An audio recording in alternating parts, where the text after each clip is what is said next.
Good morning. Continuing Ayin Beis, Volume 3, summarizing and reviewing its conclusion. We're on page 14, bottom of page 1442.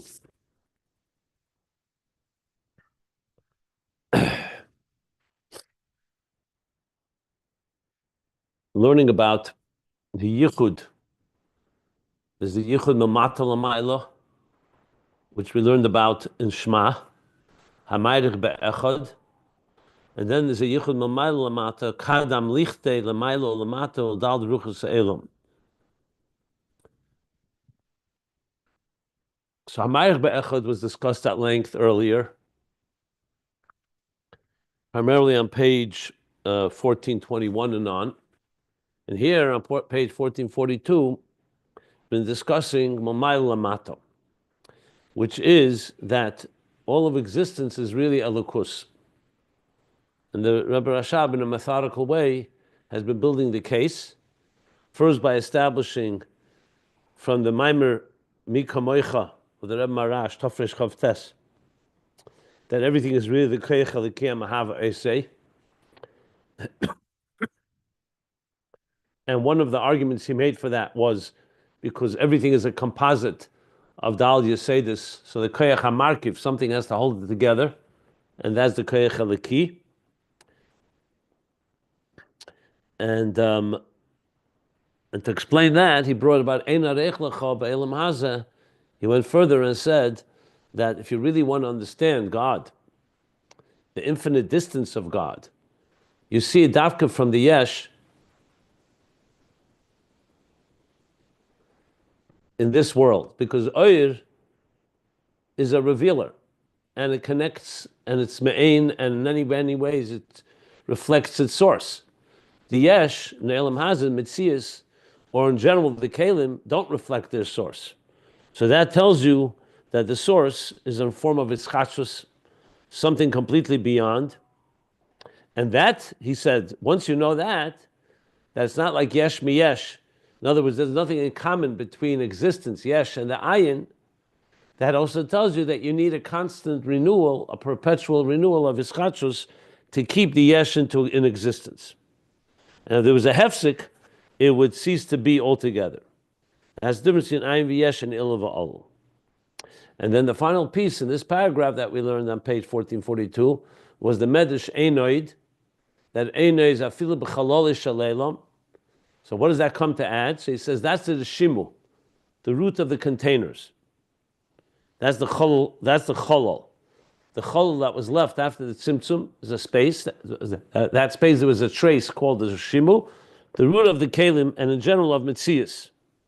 And he says einoid, because dafka there in mitzias you come to the bittul of einoid. But in oir you have a bittul that the oir is completely nullified in the presence of its source. But you can't say that there's nothing in existence because the oir is a revealer. It's revealing the existence of God. That's ein zulasecha, like he said. But mitzias yesh habittul b'chinas einoid, because it really reflects that there's no mitzias altogether. In other words, from oir alone, we could assume, even though it's not correct, that maybe God is a luminary, a source of light. Just like art reflects that God is an artist, but not more. Chaz v'shalom. Because Ohr is revealing that aspect. So you don't know that there's nothing in existence besides God. You could say there's God, and he chose to now reflect himself in light. That's the definition. But once you know there's a thing called a Yesh that does not reflect the source, that tells you that God is completely beyond existence. And that is now we're going to learn now, is going to teach us that also Ohr is Shalei Berech to Atzmus. That's how far it goes. So the Ein Arech Lecha, or what he calls Einoid, is Dafke Mitzias HaYesh. However, the Yesh itself doesn't feel it. That's the thing, today. The Yesh Atzmei Ein Ze Nirgish, because he feels like he's in Mitzias. That's the whole point. He feels him in Mitzias. But being the fact that he is created by something, the fact that something created something that doesn't feel its source, that tells you about the infinite distance, or you could say the greatness of God in a way. And la'osid, that will be revealed when it be ro poser yachdav kipi Hashem dibur. That will be revealed that the guf itself will be a lakus, which is also, that's the way it is right now in reality, but we don't feel it.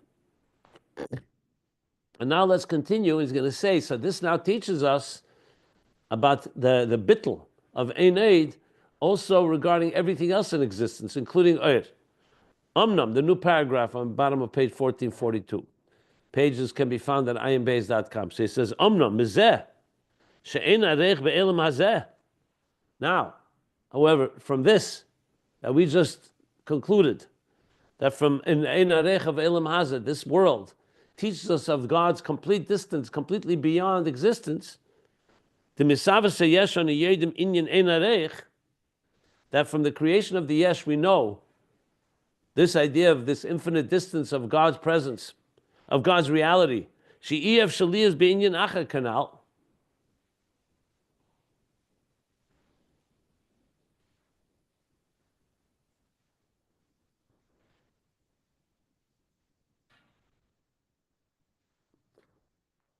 That, what does he mean by she'iev shaliyas be'inyan acher? I know instinctively what he means. I'm trying to interpret it, translate it into English.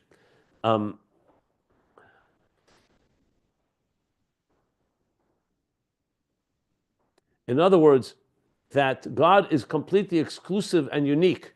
That's impossible to replicate anywhere else. Ohr tells you God is different, is higher than light, but light is a revealer. So there's something commensurate between the light and the source of the light. With the Yesh, is telling you that the Yesh has absolutely nothing in common with the Ayin. So therefore it's ein arech. So ef shalir binyan acher kanal. Mizeh onu yedim.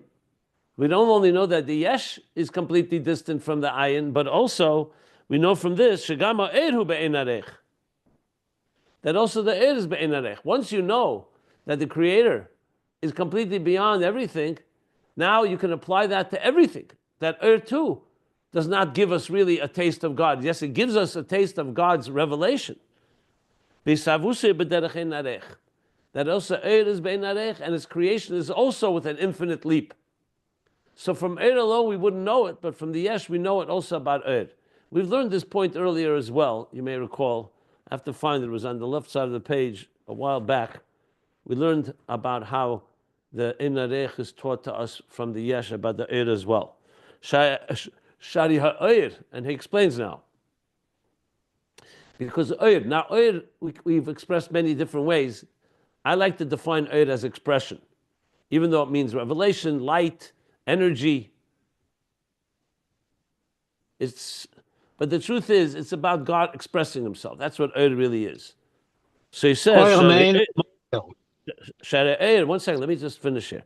Hagam shu me'in hamoyer, even though, like we said, it's me'in hamoyer, because that's what Ohr is.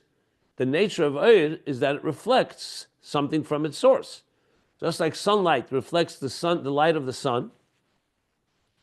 So the light of God, Ein Ein Sof, reflects the source, God. So it is me'in hamoyer, ein zeh shu me'in hamoyer mamish. However, in truth, it's not like it is with the sun. It's not mamish me'in hamoyer, because with the sun has no other purpose but to give off light. That's what it was created for. So light and the sun have something in common, but you can't say chas v'shalom on God that his whole existence is to give off, is to express himself, is to reveal, is to shine light. Shahariya etzem nivdul be'erech ma'er, because the etzem, which is the source, we're talking about Atzmus, is infinitely separate from Ohr. The etzem ain't a begeder Ohr klal. The etzem has been called together, not begeder Ohr.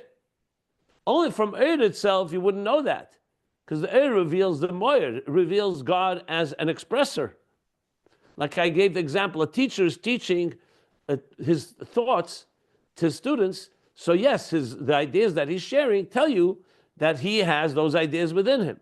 But what about that which he has with him that's completely beyond being taught, or altogether not even as a teacher? So that's what the Yesh reveals. So the truth is that Ohr is me'in hamoyer. Once God wants there to be Ohr, it will reflect and reveal an aspect of him. But the etzem, he's completely beyond Ohr, just as much as beyond Yesh. Because the etzem is not in the gather of Ohr altogether. So we're coming now to understand here in the yichud that he's talking here, the yichud, which I think is Momayl Lamata and Shema, Shem Echad, that the yichud, the God is so unique and so different that the Yesh Elam Hazard tells you Ein Arech, that even the Ohr is Ein Arech, because God is not a Maor. He's as distant from light as he is from darkness. He's as distant from light as he is from a Yesh. He's as distant from the Ohr as he is from a Keli. But it's the Keli that teaches us this. The Rishimu, or Metzias existence, Yesh itself teaches us this. And I was going to further explain this, but I'll stop if anybody wants to ask anything.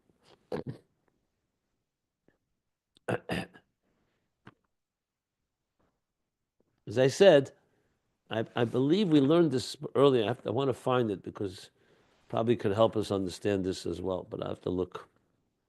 Not sure how far back it was. Probably back with the Rishimu, where we talked about the Rishimu and the Keli maybe. Okay. Any questions? Continue? Okay. The Yuvan Zeh, and we'll understand this, the Rebbe Rashab says we'll understand this idea from an example. Ma'esha Yisedi shekosvei harambam v'harambam shuhu choshech. Okay. Earlier we talked about the Dal Yesedis, Eish Ruach Mayim Ofer. I remember when we talk about the Yesedis, because they're called Yesedis, it means elements, but these are more archetypes than they are actual entities. We're not talking about physical fire, physical air, and water and earth. We're talking about archetypes that God created. The way the Ramban and the Rambam put it is that first he created a Yesed Klali. It's called, I think it's called the Yesed Hayuli, Etzem Hayuli. So in other words, like, think of, similar in how science puts it. Well, like we talk about one cell, everything in one nucleus. So Breshis Bara Lekimis Hashemam V'Sa'aretz, as Rashi says, and Ramban elaborates, it was all created like one ball, one concentrated entity. And then God broke it down and separated them throughout the creation. So in the context of Yesedis, we call that the Yesed Hayuli, which in turn then includes 4 different archetypes, and each of them is called Yesedi. Like he says here, Esha Yesedi. Esha Yesedi means the core archetype of fire. Now, is the core archetype of fire actual fire? Can you touch it and be burned by it? So the Ramban and the Ramban say no, it's an archetype of fire. Just like on a higher level, we say that fire is rooted in Gvura, in Atzilus. Gvura and Atzilus is not a fire. It's not going to burn you. It doesn't have any physical properties like that. It's conceptually and archetypally the concept of fire, the concept of Gvura. So they say, Shehu Choshech. You think fire would be bright. If fire illuminates down on earth, so if the root of fire, which is the Yesed, like he calls it the Esha Yesedi, should be a lot of light. It says, no, it's dark. It's like a dark entity. Because it's an archetype, it's not an actual fire, it's not actual fire. Now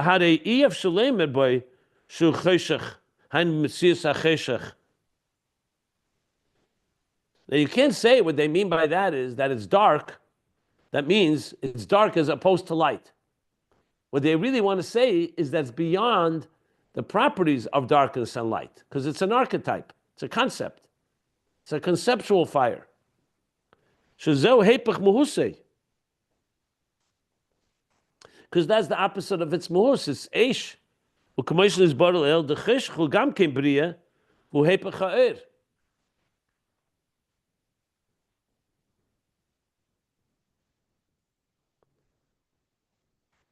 Like we learned earlier, that cheshach is also a creation, which means there's beira er, yetzer er beira cheshach. So cheshach is a creation, and it's the antithesis of light. So is that what they mean when they say it's choshech? He says, no, you can't say that. Rak she'ena er, What they want to say is that it's not an entity that is bright or illuminating. It's, as I said, an archetype. That's how he's explained. He wants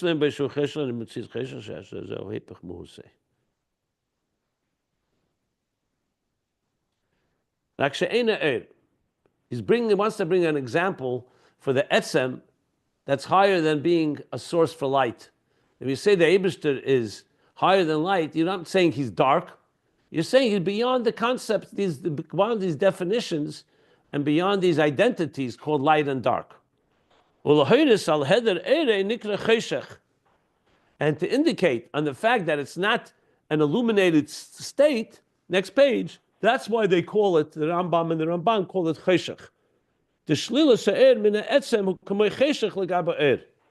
What they're saying is that the shlila se'er from the etzem so negates light, so it's essentially like darkness compared to light.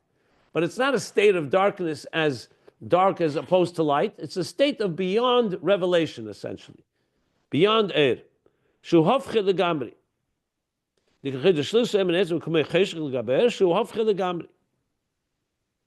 Meaning the point here is only to emphasize how it's completely transcends and is beyond the concept of air altogether. Im kain. So this is the example he's using. How do etzem move the legamri min ha'er? So based on this, that you're saying that the etzem is completely removed from the concept from air. So how do we apply that now to Atzmus? So he says like this: and from this we understand that's the case even with Cheshech Eshe Yosedi. How much more so are you talking about Atzmus? He says, Atzmus move the legamri min ha'er. That the Ein Arech, that the Yesh teaches us about God being completely beyond, teaches us that also He's completely beyond air. Ulevadzes she'atzmus ein rak b'bchinas moer. Besides the fact that Atzmus cannot be limited to being called a moer, in other words, you can't just say like a sun is a moer. It doesn't have anything else. The sun is lahoyer ala oretz. The pasuk says, Shnei me'edes hagdelim. God created a moer called a luminary, the sun, and that's what its identity is. By the Eibush to Atzmus, ein rak b'chinas moer. You can't call him as a moer. He also has the ability to be a moer, but that's not his identity. So he says, besides that, Hine gam bezeshu yizbarach b'bchinas moer, going even further, that even when God manifests, I don't want to say the word manifest, even when God is identified as a moer, as a source of light, which He also is, nevertheless, how do you move the legamri? This is now additional chiddush, because you could say, okay, Atzmus is removed, but once God chooses to give off light, that aspect of him, his yechelis, his capacity to give off light, there's something in common between him and light. He says, no, that's not true either. Even when he manifests and chooses to give off light, he's still not in the gather of a Maor. Still move the legamri.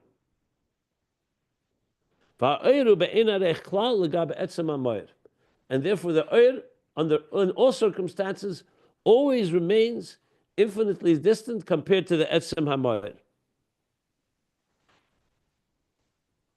Now, of course, you could ask the question, so then what's the point of Ohr? If Ohr is just like the Yesh, what does Ohr do that the Yesh doesn't do?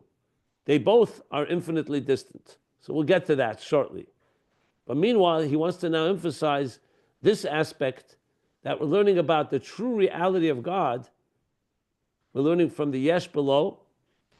And this is what he calls the Yichud of Shema, which, as I said, to me it seems is the Yichud Nomayel Lamata.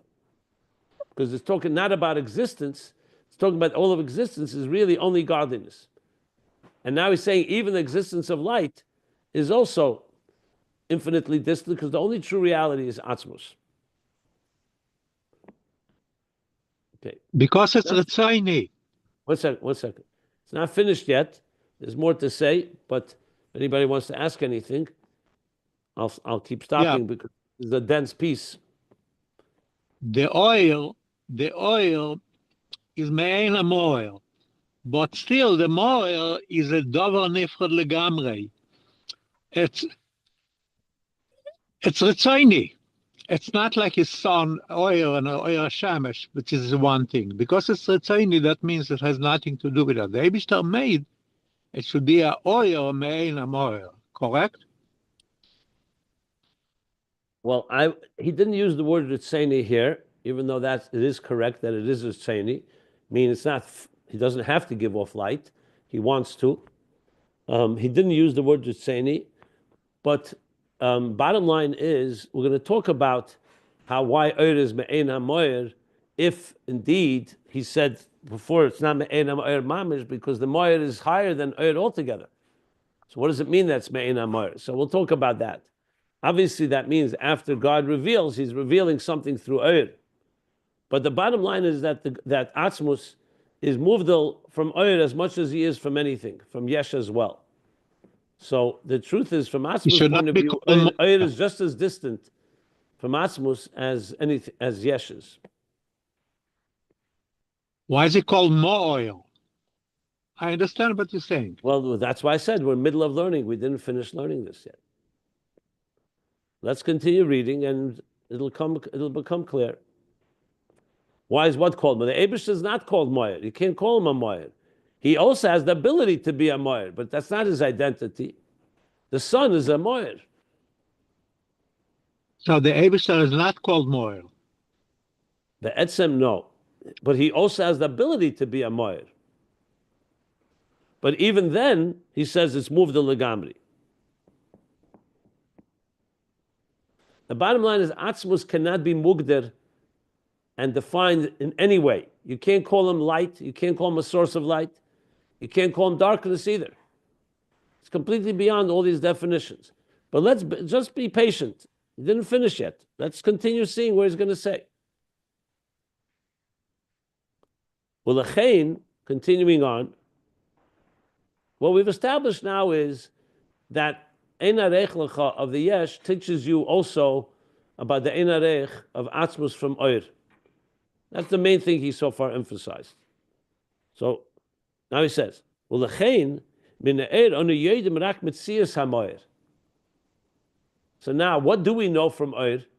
The fact that God does express Himself. He reveals Himself. Let's say, just the mere fact He reveals Sfiris, Chachma, Bina, Das. I know that's lower levels. Or B'chlal Gili, that there's something that's manifesting itself, expressing itself. We talked about shame, that it can be called by a name, even in concept, theoretically.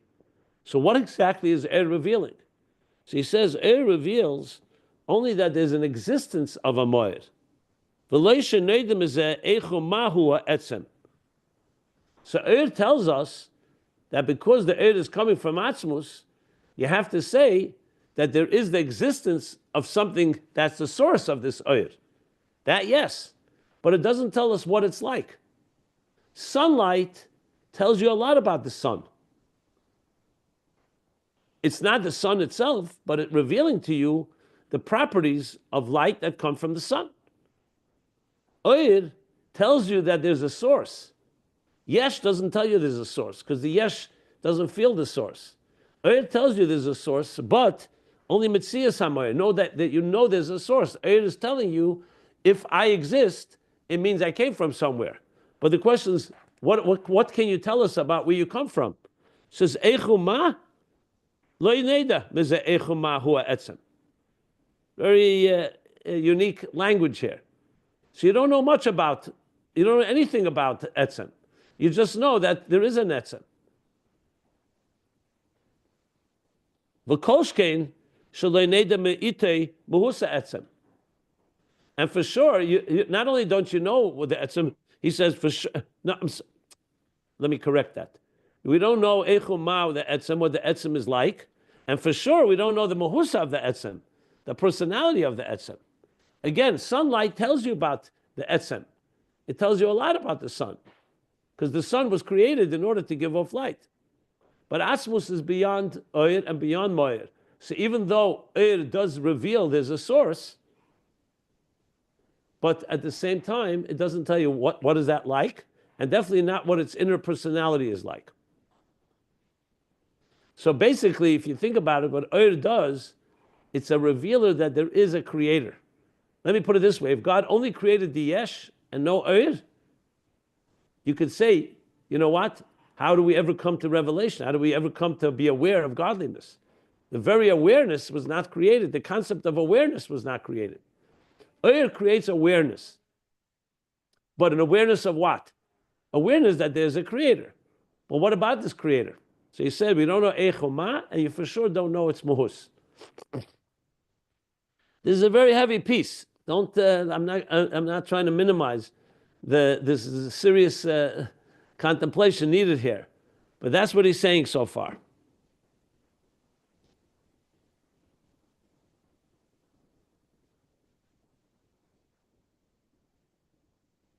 Any questions? I'm going slowly, intentionally, as I said, because it's a very heavy piece, and every line matters. I want to build it very step by step, the way that we can integrate this. Did we establish that because the Yesh, or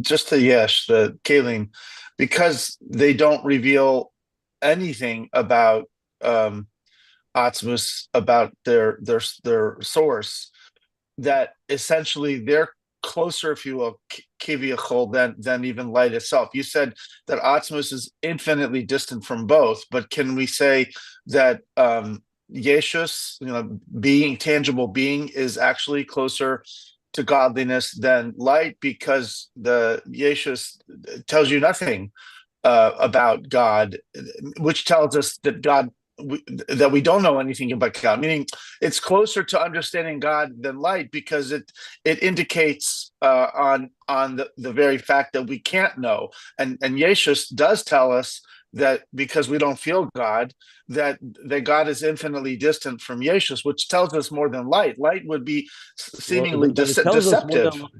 Well, that it tells us more than light, he says explicitly here. The word closeness is a word I wouldn't use really here. It doesn't mean closer. It just tells us more about Atzmus. So I wouldn't call it being closer, because they're both infinitely distant, but it does tell us more about Atzmus than Ohr does. And not only that, it even tells us that Ohr is infinitely distant. So that's what I would stick to, those words. And you wouldn't go in terms of distances at all? No. I would say that this is an indication that it's closer, because the Atzmus... So maybe closer is a word. It's semantics. When you mean closer, if you mean what I think you mean, which is that it's closer to Atzmus than Ohr, I would say no. Because why? Atzmus is just as distant from Yesh as he is from Ohr. Well, but that it tells us about Atzmus more, that I would say yes. I mean that it's more closer. These are conceptual. That's why. Is this semantics? If it's semantics, then the way I would say it is exactly like I just said. Atzmus is not defined not by Yesh and not by Ohr and not by darkness and not by light. It's not defined altogether. But what I just said, who tells us that? The Yesh tells us that more than the Ohr does, because Ohr can reveal revelation. That's... So I completely you want to use the word closer, if you insist on closer, you can use it. I would not use it. But let's flip it. And I mean, literally, we flip it from the bottom to the top. We talk about how the Helama Atzmi essentially is closer to Atzmi. Helama Atzmi throws me here. Where do you see Helama Atzmi in this conversation? Because that's the source of the Rishimu. And that's the source of but the Rebbe Rashab didn't even make mention of that. So why, to me, it's going to confuse matters. I wouldn't bring Helama Atzmi here unless you want to make a case for something, which I need to hear. Well, I think you did. I think yesterday you said that Yesh is sourced in the Helama Atzmi. I think you said it literally. Forget what I said. The Rebbe Rashab doesn't say it here. So why is it important to bring it? Because you talk about the only way to define God truly is by shlili, is by what he's not. And so Yeshus does that better than light. So we've already established that because in contrast to light, it teaches us the Ein Reich, the infinite distance of Atzmus. What's missing? Nothing's missing. Maybe it's just semantics. I'm going to drop it because it's not critical, but I just think it's ironic that the opposite of what we consider godly, which is Yeshus, is somehow tells us more about God. I used the word ironic and paradoxical 5-6 times yesterday. Exactly correct. Because to understand something that's like I gave examples, when the things that, if you want to know the mystery of something, you can only see it through it expressing things that would not naturally come from there. If suddenly an ocean would produce, I don't know, some type of new gamma rays, you'd say, one second, where's that coming from? An ocean delivers water, not light. So that was basically the point here, that the Yesh, because of its not revealing a source, that itself reveals the Ein Arech of Atzmus. And now we established that it's also revealing the Ein Arech of Ohr, that Ohr is also really Ein Arech. Ohr itself would not have revealed that, with the Yesh or Elam Hazah reveals that. Yeah, I remember. Well, I don't want to distract people. We talked a long time about the Frankists who would revel in Yeshus and the body and all that in a very very very crass and terrible way, but because they thought that the body was somehow closer, to There's a total distortion of these concepts. Right. That's yes. and a distortion and abuse of these concepts. Yes. Anyways, thank you. Yeah. Yeah, Rabbi Yitzchak, I think what you said, and Rabbi Simon agrees also, that in Yeshus, Yesh Nivro, it's been, this is what the Eibishter wants. For the purpose, we should learn about it. Yes, yeah, exactly. Sure, yeah, yeah. Okay. So continuing on, he says like this. Okay. The parentheses.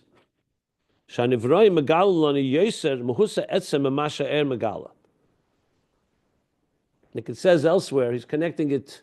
We actually said this already, but he's connecting it to another place that explains it more at length. That the creations reveal to us more about the personality of the Etzem than what Ohr reveals. The Misavos from creation anu yodim she'etzem mitziyusim atzmusei. Now he's bringing the Ageres HaKodesh and the Maimorim that discuss this, because from creation of the Yesh that does not feel that it has a source and that its mitziyus comes from itself, because it doesn't feel ein le'ila v'siba chaz v'shalom. Well, I'm sorry, chaz v'shalom is on Atzmus. It doesn't feel like it has a source. That teaches us about the personality of Atzmus that Ohr cannot teach us. Because we learned that the Etzem is mitziyusei matzmusei ushu nimtza b'chinas bilta mitziyus nimtza. And the second aspect of Atzmus that it teaches us is that it's a non-existential existence. And it's explained in those Maimorim. The Maimorim are in Tofreish, Ayin Zayin, Ayin Ches. The Rebbe Rashab speaks about it as well. The Frierdiker Rebbe is in Tofshin Zayin. But bottom line is that the Metzias of the Rivroim teaches us something about the Mahus HaEtzem. Number one, that Metziusim Atzmusei, that teaches us if Atzmus can create something that has no source, that doesn't feel it has a source, that's telling us that Atzmus is a reality that has no source. Ohr cannot tell us that, because Ohr teaches us that it does have a source, or Ohr feels its source. So it can't teach us about something that doesn't have a source. And the second thing that the Yesh teaches us, Hisavos teaches us, that the non-existential nature of existence. Ohr cannot teach that because Ohr is a Metzias Nimtza. And Ohr is a state of an actual state of being that's revealing something. Whereas existence, like we just learned, has no substance of its own. Its entire existence is only its creator. The Yesh has nothing of its own, like we learned earlier. The complete ischachus. Ohr is an expression of something that was there. God is revealing something within himself. Whereas the Yesh, you don't have any of that. There's no expression of all of what the Etzem is like. So Chassidus says in those Maimorim that I just referred to, that it also teaches us about a non-existential existence. An existence that's there, but it's not really there, because what is really there is the divine force that gives it reality. Now this really needs more explanation, and it's explained, as I said, in those Maimorim, but for now this is enough for discussing it here. The point he's bringing and why it's in parentheses, because he wants to show what he said before, that not only doesn't it tell us Eichu Ma the etzem is, but also not for sure not Mehusa etzem. Whereas the Yesh or the Hisavos Nivroim do tell us something about the Mehusa etzem.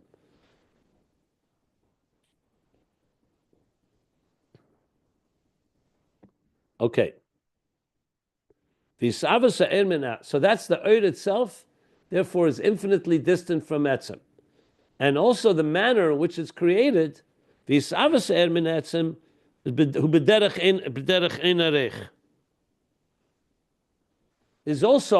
an infinite leap, a quantum leap and jump.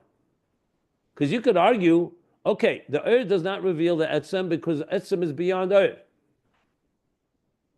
But maybe because the Ohr does reveal something, at least the existence of the etzem, like he said, Mitzias Maor, so maybe its Hisavos is closer, so to speak. So he says, no, it's the same infinite leap, the same quantum infinite leap from Atzmus to Yesh is the same quantum infinite leap from Atzmus to Ohr. And even from the Maor in Atzmus, because remember, the Maor is moved to Legamri, it's completely removed.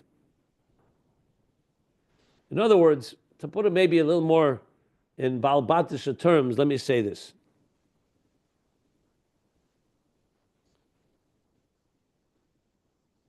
By the way, the next piece is going to talk about Ritzeni with the sunlight. Okay, but let me say the following. In general, when we speak about us uniting with godliness, so we talk about the 10 spheres many times, right? That God emanated 10 attributes. He, of course, is beyond these attributes, but he emanated them. So now we have a station, if you wish, an interface. So when we learn Torah and we use our Chachma, and our Chachma evolves, well, I should start the other way around. Our 10 faculties evolve from God's 10 divine attributes. So Chachma Datzilus is the root of Chachma Bria, Yitzira, Asiya, all the way Chachma within your nefesh. Bina of Atzilus, Bina Bria, Bina of Yitzira, Bina of Asiya, all the way Bina in your nefesh. Chesed of Atzilus becomes the Chesed ultimately within your soul. So now, when you learn Torah and you use your mind, you are uniting, you're creating a yichud between your mind, your Chachma, and God's Chachma. Through all these levels. Asiya, Yitzira, Bria, Atzilus. And that leads all the way up to the highest levels of Chachma, even in the 10 hidden spheres before the Tzimtzum. Okay. Same thing with Bina, same thing when you do Chesed. When you do kindness, ma atochanun, ma hu chanun, af atochanun. Just as God is kind, you should be kind. So l'cha Hashem tzedakah, when you give tzedakah, you show kindness to someone, your Chesed is now uniting and aligning with God's Chesed. Somewhat like he says in Tanya, it becomes like a merkava, a channel, a vehicle, and the flow, like we learned a bit like Yichud Kutshi Bricha V'Shchinta, that we're uniting ourselves to the Evarim, the Malka, God's organs. Here's even further, God's attributes. Okay, now, if you stop right here, there's a question. 1 second. Are you really uniting with God, or uniting with God's attributes? Remember, we learned Elav v'leila midesav. This seems to be that v'hadbek b'midesav, like by Shemir Nesrei. We connected our minds to God's mind, our chesed to God's chesed. But we know there's a whole level of Atzmus, Elav v'leila midesav, that's higher than his attributes. Chakim v'lei b'chachmi yidiyah. It's true, he's the source of wisdom, but he's not defined by wisdom. So if it was a teacher, and you're bonding with your teacher is like you. You have something in common, you're both mortals, you're both human beings. However, you're not connected until you study together.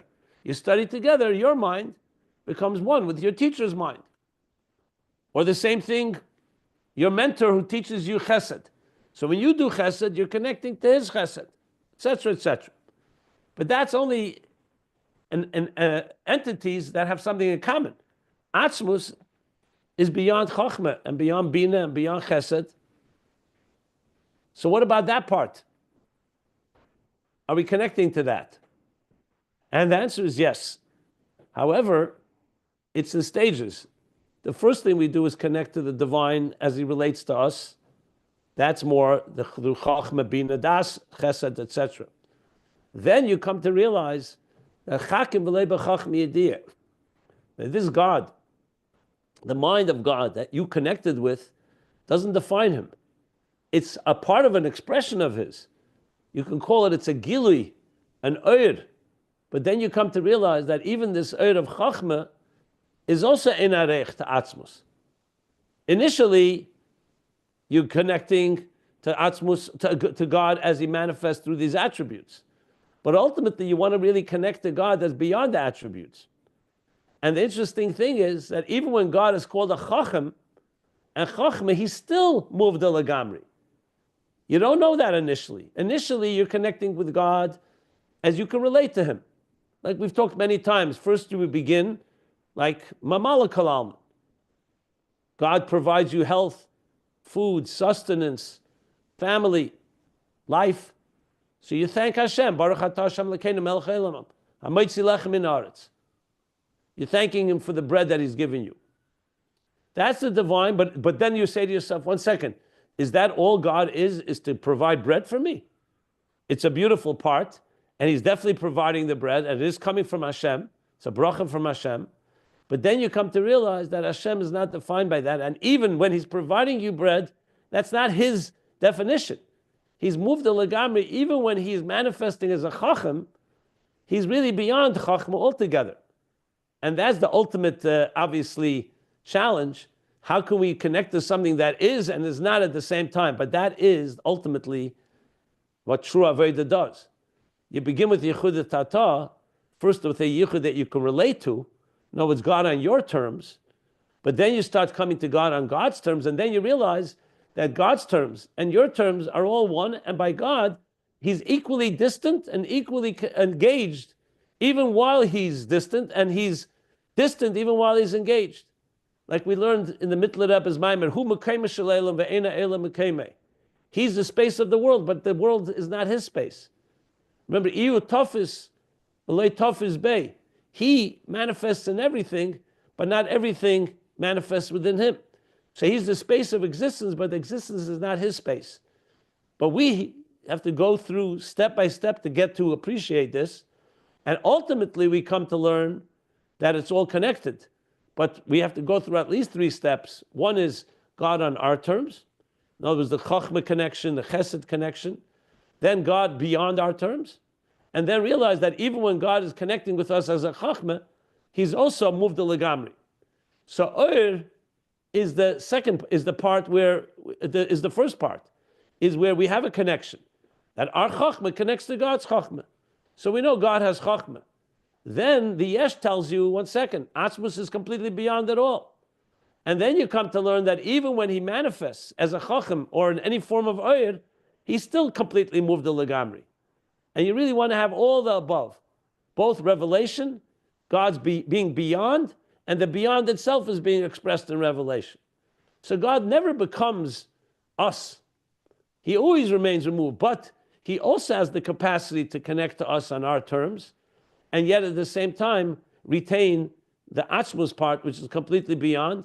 And for us, depending where you are in your Avodah, you can be in different stages at different times. Sometimes you're connecting to the divine as it relates to you. Sometimes you're connected to the divine that's completely beyond you.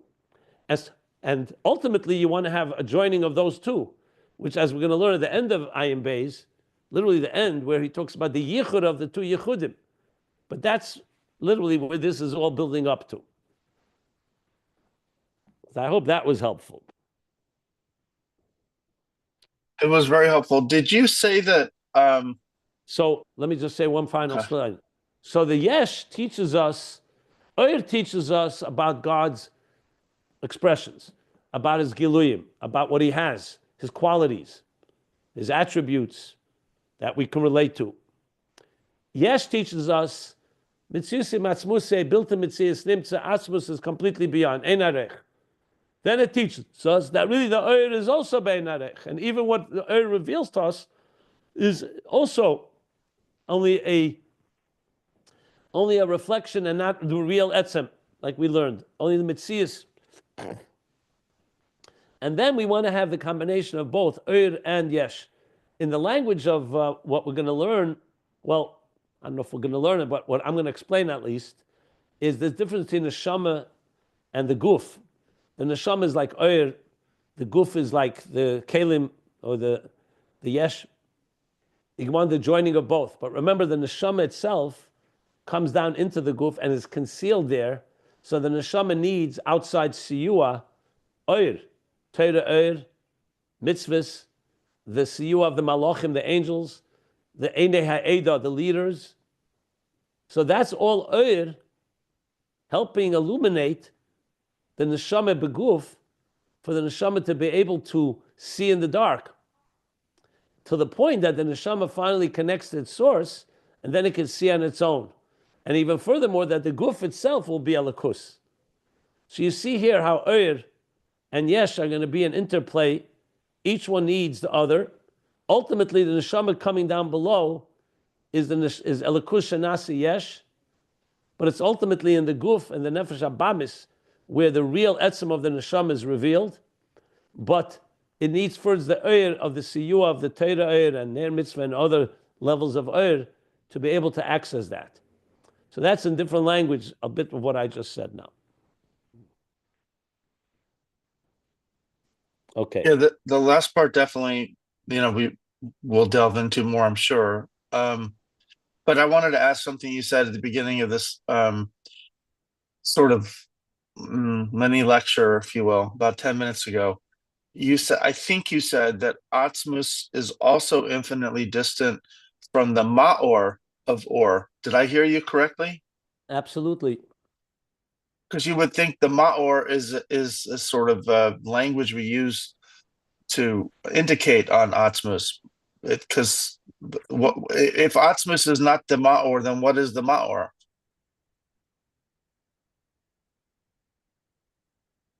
I'm not sure what you mean by that. Why would Atzmus is not defined by anything? Maor is just the sun. You can call a Maor. It's a source of light. God is not defined as a source of light. Well, he is, but he's not limited to being a source of light. But he is the source of light. He's the source of everything. He's right. the source of everything. But so what? So you'll call him a Beira too. But he's not defined by being a creator. He's not defined by being a source of light. Everything comes from Atzmus. The question is whether those things in any way define him, and the answer is no, they don't. The sun is called a Maor because it's defined by being a Maor. Atzmus, even when he's giving off light, you don't define him as a Maor. He's moved the Lagamri. That's the whole point. I got it. Thank you. So yes, wisdom comes from God, but God is not, we don't call him the source of wisdom. We call him, everything comes from him, but he remains completely beyond it all. But there is an aspect where the divine does manifest in it. Like I said, Mamal, Eris, and Kalim, and so on. Okay, thank you. Sure. Okay, so one final piece. Well,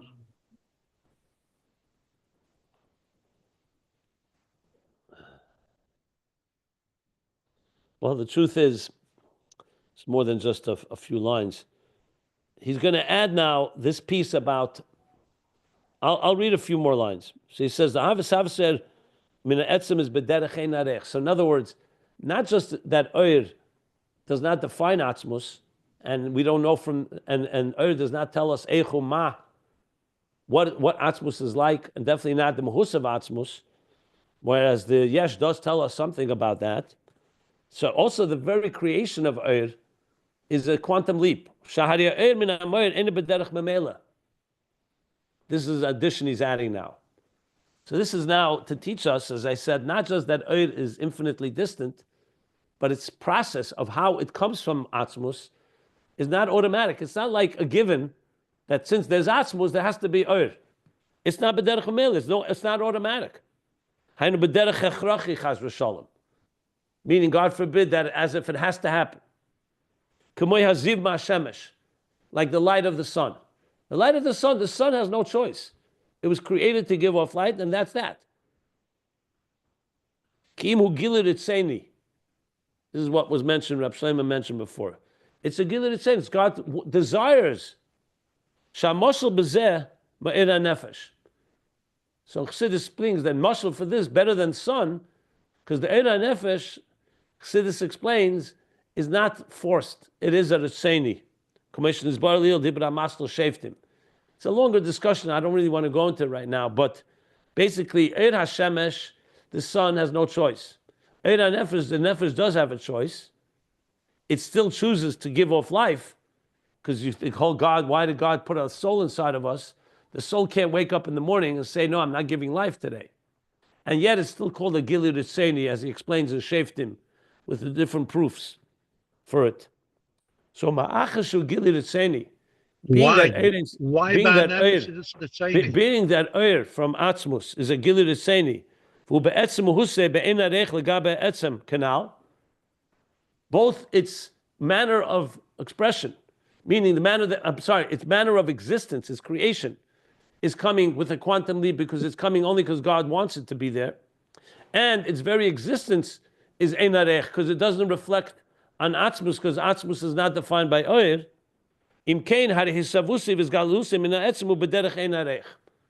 all that adds up that you have to say that its creation and its revelation from the core is a infinite quantum leap.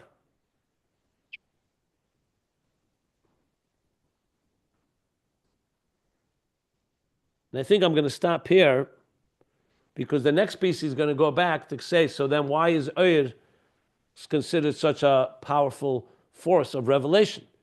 Based on this, it seems like Ohr is... So I already really answered that question, but he's going to spell it out more in the next section here.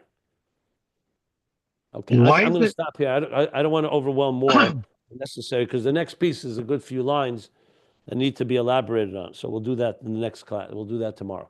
What were you Why going is to the ask? nefesh a gilui ritzoni? So I told you, go look in the Maimer Sheftim. There he elaborates. I didn't want to go into it here right now. He gives a Marmokim. Sheftim, volume 1, page 99. He explains there why it's Ritzoni.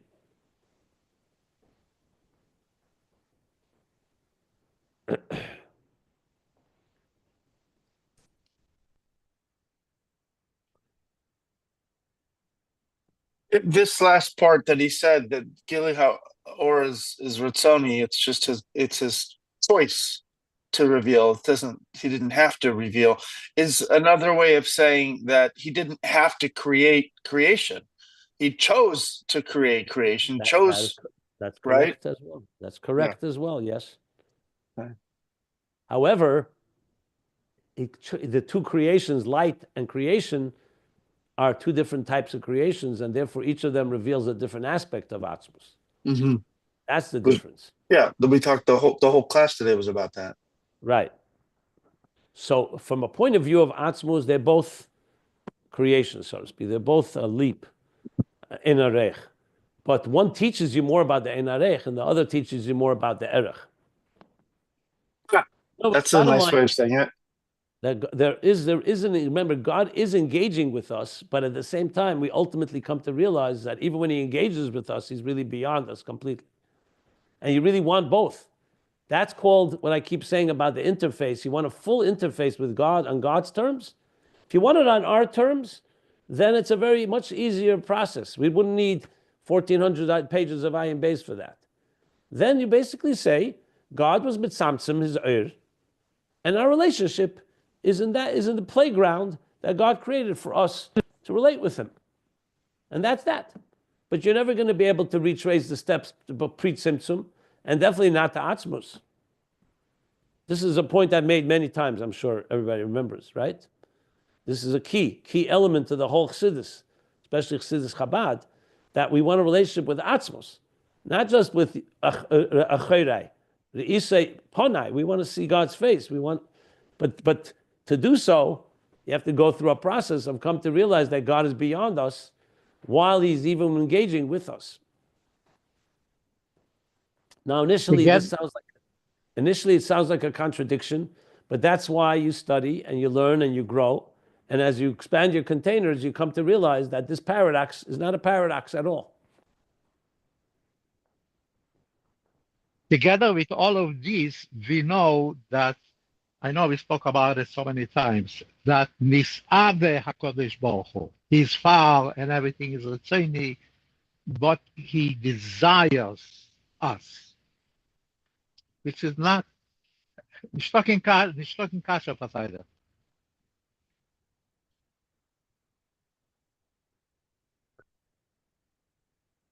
What's your point with that?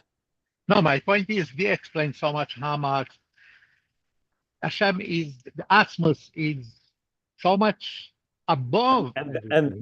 And that Atzmus that's completely beyond desire to have a dira b'tachtenim and afatayv nishtak in kasha, right? Is beyond question. It's exactly the point. Atzmus, beyond everything, desire to have a dira b'tachtenim. That doesn't make him a more connected and more defined by tachtenim. It just means that's what he desired. Okay, why? You don't have an answer. Why the Alter Rebbe says afatayv nishtak in kasha, because the concept of why was created by God. You can't ask a question in a world where there are no questions yet and no answers because there's no logic yet.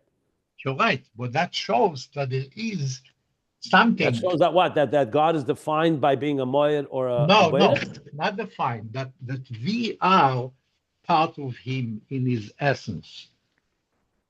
I don't know. I don't know what you mean by that exactly, but because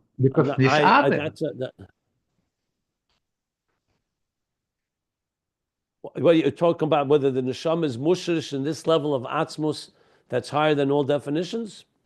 That what you're asking? Yeah. You could argue both ways. You could say no. You could say once God wants the neshama to connect to that, then we connect to some extent. Is it mukhrich? Is a neshama mukhrich? Is Hashem mukhrich, or is it is a neshamas are mukhrich or not mukhrich? That's what you're asking? It's like you're saying Hashem is mukhrich, that he is existing. I think that there is something here that this is like part of his essence. He's not a mukhrich. This is his mahus. Well, let me say this. You have to keep in mind there's only one God, Hashem Echad. And no matter what, however you twist it, at the end of the day, even if Hashem wanted to endow part of his Atzmus Dikakeches to Neshama, as well as to Ohr for that matter, and as well as to Kelim and to the Yesh and to the Guf, etc., there's still only one God, and that God always remains beyond everything. The question is, how much of that beyond is he allowing us to access? If that's what you want to talk about, that we can talk about. But beyond that, I don't feel I can go, because unless you have a mamish source, you have to have a source. You can't just speculate. But to me, that is enough. If Atzmus wanted a dira b'tachtenim, and Atzmus wanted to endow and create a neshama that's a chelik elikam mal mamish, a chelik, but it's still a chelik elikai. It doesn't say it's a lekah.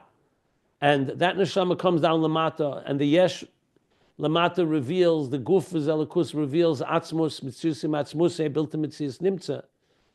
That is unbelievable high levels. You don't need to go beyond that. In other words, we don't need to replace atzmus. This is all what atzmus wants, and then our Veda is how much we can connect with it, and how much can we be aware of it, and how much can we integrate it in our lives. That's how I would phrase it.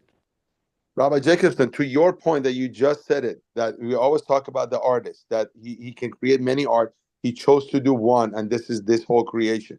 Exactly to your point. So is there anyone in history has done it, or there's any literature to say, okay, you can connect not just to the artist as he created this system, but the artist beyond, like billions and billions of possibilities. Are you able, just like you said, are you able to connect to that aspect? That's what we're discussing. No, The I answer know is that, but what I'm saying is, but you're going to have to go through a lot of work got to it. divest yourself of your ego and your definitions to be able to access those levels. But can you? Is the question? That's directly connected to the level of bittul that a person has. You can't just connect there. There's a very heavy price to pay if you want to go to that place. Got it. If you want to connect to God on your terms, whatever you call your terms, it's going to be not Atzmus that we're discussing here. Sure. If you want to connect to Atzmus on Atzmus terms, you're going to have to go through tremendous levels of bittul, and which is a process to be able to experience something beyond yourself.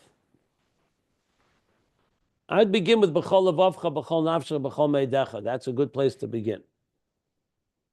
Like Rashbi. Rashbi was in this level. The Gemara said, you have to see Hashem. Who is Hashem? This is Rashbi. So I think that this is the explanation that his I would beetle not was. say I would not call that necessarily this level of Atzmus that's beyond a Mitzusi Mitzamuse and built to Mitzias Nimtza. That doesn't say anywhere. It doesn't say Rashbi was Atzmus on that level. What it said, you have to see Hashem. Who is Hashem? This is Rashbi. Hashem, That's what it said. what do you mean? There's Shem Elikim, there's Shem Havaya, there's Shem Adna. I mean, Hashem is a very broad name. Man Pnei Odin, the Hashem, Dor Rashbi, Man Pnei Odin Hashem, it's a particular madrega. It doesn't mean necessary Atzmus built to Mitzias Nimtza. It doesn't mean that Rashbi is his personality. His beetle. Yeah, but the level of a Lakus is Lav Dafke, the level of Atzmus built to Mitzias Nimtza.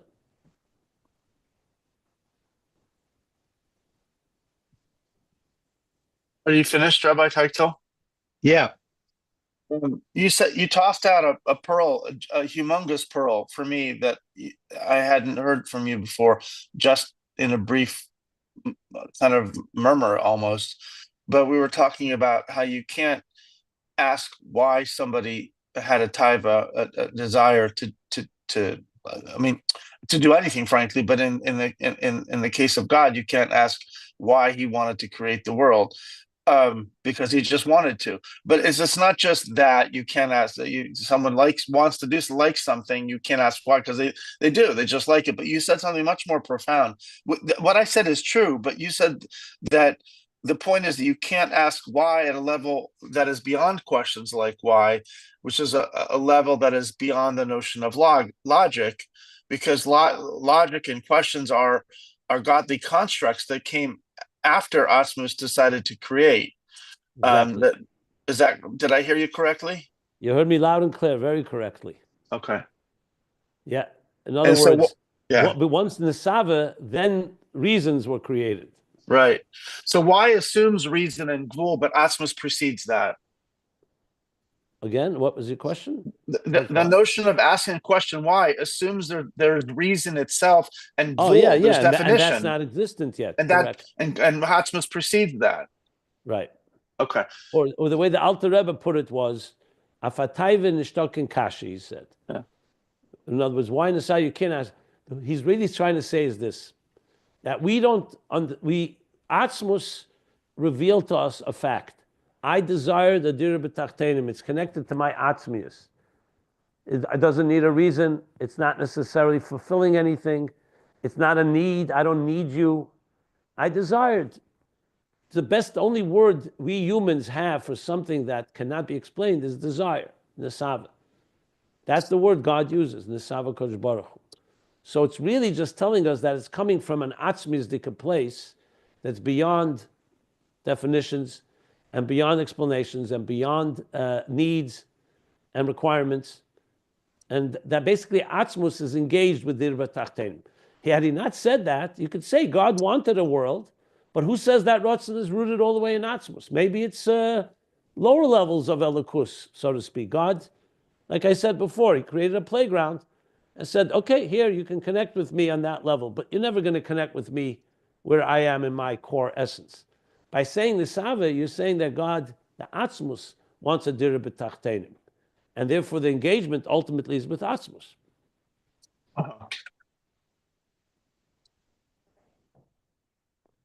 It would be almost like, let's talk about personal relationships. between spouses or between parents and children. You tell your son or your daughter, I'd like you to do something for me. And you explain to them why. You want to go build a business. I'm going to invest money. You go there. We'll split the money. You'll make, I'll make. You'll have parnasa. It'll be successful. It's going to help the human race. You have a whole reasons. Okay. And your son or daughter goes ahead and they build a business with you. Successful. Everybody's happy. Now, if someone asked you, did you connect with your child through that business on the deepest level of your etzem? You could say not necessarily. My etzem had not much to do with it. I love my child. I wanted them to have parnasa. I wanted to be successful. I wanted the business to be successful. But my etzem have many other things that I'm involved in that has nothing to do with my child. I learn Ayin Beis. I love Ayin Beis, and that's not really connected at all to that. But if you said, there's something in my etzem I want to convey to my child, and it's more than just a business and so on, something that when we do it, my whole essence is involved, whether it's revealed or not or understood or not is not relevant, but it means that your whole being. So you could have a connection with someone in a very deep way, but it's still not with your etzem. Does the example work? For me, it works at least. Yeah, for sure. So what we're learning here is, as I mentioned many times, in other Mukubalim, just for the record, Kabbalists and Jewish thinkers, legitimate ones, they not necessarily go that far. This is Chassidus Chabad, quintessential Chassidus Chabad, Alter Rebbe. Because before that, many of the Kabbalists, and even Chassidus, you could say, was not necessarily going to connect to that deepest level. It was either connecting to lower levels of Elikus that we could relate to, or relating to higher levels of Elikus, but then we can't relate to it. We have to basically be nullified in the whole process. But to have an interface that both works on our end and on God's end, on our terms and God's terms, and the Yichud to Tata and Yichud Elah and the Yichud of both of Yichudim, through Shema, as we're learning, that is, especially on the levels we're learning now, Ayin Beis, as developed through Chassidus Chabad, through the generations, it became deeper and deeper with the Rebbe, bring it to the highest level, which I haven't even discussed yet. It's a whole other discussion, which I plan to do later. But that's the point. Okay. Pretty heavy duty stuff here. Wonderful. Yeah. Wonderful. Now, many of the many of these ideas we have discussed before, right? Sure. You're just bringing them all together in a way that's more comprehensive and integrated, in my opinion. Right.